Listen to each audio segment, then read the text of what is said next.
So early in your calculus course, you learn about derivatives.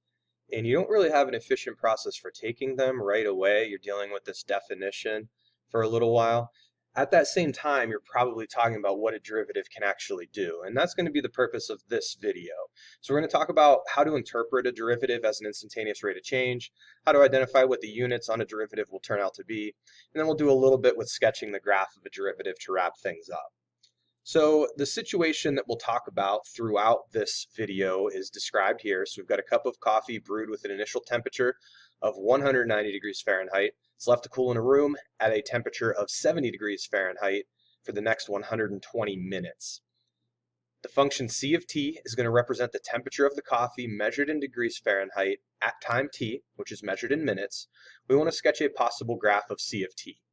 So there are a couple things that you can do to begin this graph. You should realize that at time 0, right after the coffee's been brewed, its temperature is 190 degrees Fahrenheit. So I've got degrees Fahrenheit temperature on my y-axis, time on my horizontal axis, x-axis.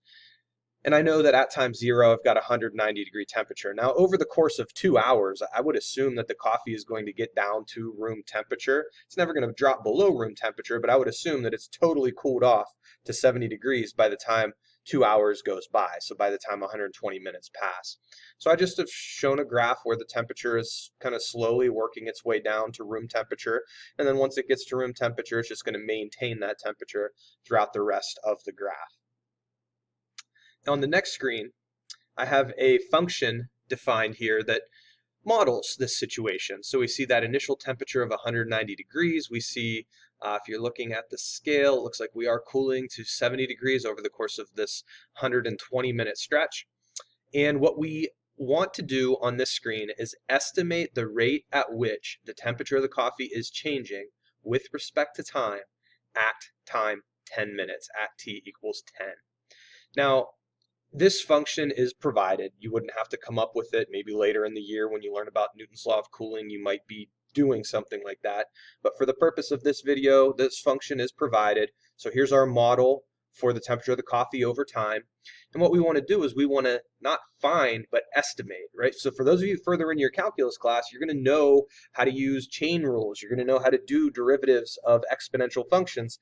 You can find the value of the instantaneous rate of change at time 10. In our case, early in this calculus course, we are going to use an average slope, an average rate of change, to estimate an instantaneous rate of change. Now, 10 is halfway in between 9 and 11 on the t-axis. So I thought, why don't I find the average rate of change on the interval from 9 to 11, where 10 is central, and I can use that average rate of change, a regular slope calculation, change in y divided by change in x, regular slope calculation is going to give you a reasonable estimate for the instantaneous rate of change at the value that's smack dab in the middle of that interval. So these values here I found by putting 9 and 11 in place of t in the function. And then I'm just doing a standard slope calculation. So just be careful as you structure that. If I have 11 first in the denominator, I need c of 11 first in the numerator. So I am going to get a negative numerator divided by 2. And tossing that into the calculator gives you negative 2.667. Now think about the units here. I oftentimes have students struggle with this. This shouldn't really be that difficult of a thing to do. An average rate of change, a derivative is an instantaneous rate of change. It is either of those, they're slope calculations. Slope is always change in y divided by change in x. So the units on a derivative are always going to be y-axis units divided by x-axis units, or y-axis units per x-axis units. So degrees Fahrenheit per minute. Now, I went one step further here. I should have said this verbally back here. What you oftentimes are going to want to do with these instantaneous rates of change, you're going to want to interpret what they mean within context. This phrase right here is a phrase that cannot be omitted. At t equals 10 minutes, the temperature of the coffee is decreasing by approximately 2.667 degrees Fahrenheit per minute. A couple things that are significant here. We are estimating the instantaneous rate of change at time 10. The rate of change of the temperature of the coffee at time 10.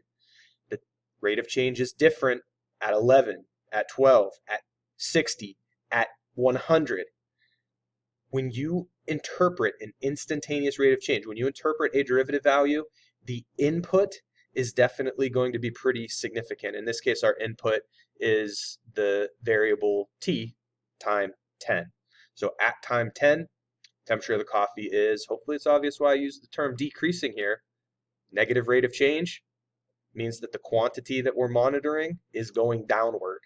What you would not want to do is you would not want to use this word and then have a negative show up right here, right? Because then you've used a word that indicates something's going down, but then you've used a sign from math that indicates it's changing directions again. Just be cautious. There are a couple different ways that you can write this interpretation.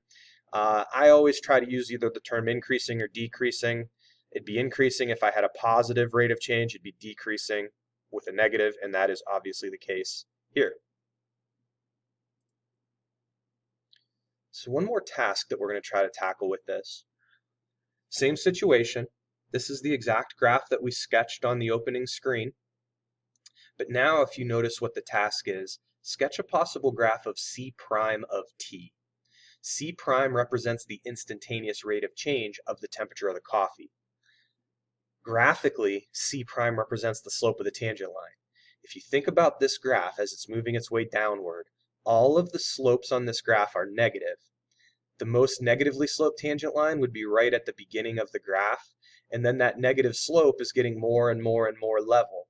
So what did I do when I tried to sketch the graph of my derivative? I started with a fairly negative value, near time 0. That negative value got bigger, kind of weird to say. By bigger, I mean the negative's getting closer to 0. That negative value is moving closer and closer and closer to 0. Maybe at time 10, if time 10 is about right here on the horizontal axis, this value is approximately negative 2.667, whatever we had from the last part of this. So I plotted these points, right? At one time it was really negative. At a bigger time it was a little bit closer to 0, closer to 0, closer to 0. Once the temperature has cooled to room temperature, that is then going to be the rate of change value. 0 is going to be the rate of change value for the extent of the graph. So sketching the graph of a derivative, you're going to want to think about how quickly the quantity is changing. In this case, how quickly the quantity is cooling. It is cooling, it is decreasing, so we have all negative rates of change, and that negative rate of change is getting to be a bigger and bigger numerical value over the course of the t-axis. Last little thing that I did here is, let's say, all right, after 120 minutes, we realize, hey, we never drank our coffee, we got to heat it back up. Coffee's popped into the microwave. Temperature after 120 minutes, if it's in the microwave, is then going to go back up. And then if we left it on the counter again to cool and we forgot about it again, maybe we'd have another graph that would kind of look like this exponential decay graph here. But in a case like this, we would see the negative rates of change on this stretch of the graph, which we've been dealing with throughout the extent of this discussion. But then as the coffee is reheated, you'll notice that this is positively sloped. So the temperature of the coffee is increasing on that stretch. So a derivative represents a slope. In context, it's an instantaneous rate of change. Units are always y-axis units divided by x-axis units. Negative slopes, decreasing quantities. Positive slopes, increasing quantities.